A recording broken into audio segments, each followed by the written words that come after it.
Sino-sino po ba yung mga tinatawag nating project employees?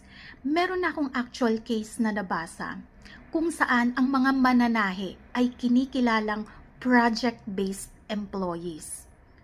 Mga mananahe. Pangalawa, meron na isang actual case kung saan ang isang call center agent ay kinilala ng korte bilang isang project-based employee na na-hired for a particular or specific project ng isang BPO company. Pangatlo, eto, in most cases talaga, sa construction industry, ang mga construction workers ay kinokonsiderang project-based employees. So far, yun pa lang yung mga nabasa ko.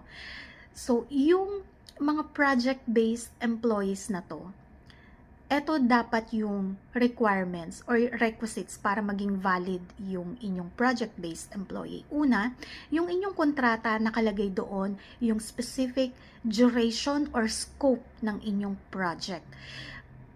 Yung iba kasi, meron talagang start and end ng kanilang project. Pero yung iba naman, naka-specify or may specific scope yung kanilang gagawing proyekto. Gaya halimbawa ng pagpapatayo ng isang condominium na 12-story in this particular project or location, ganon. Naka-specify yung scope pero hindi yung end, yung start and end. Pero malalaman mo kung kailan magtatapos base dun sa scope na nakalagay. So dapat nakalagay yon sa inyong kontrata.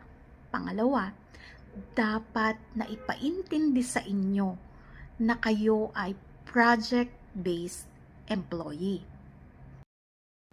Na ipaalam sa inyo at the start of yung engagement ninyo as a project employee. At dapat existing talaga yung project.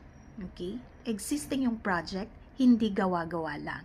Ngayon, kung wala po yung mga nabanggit ko, hindi valid or hindi legitimate ang inyong project employment sa inyong employer.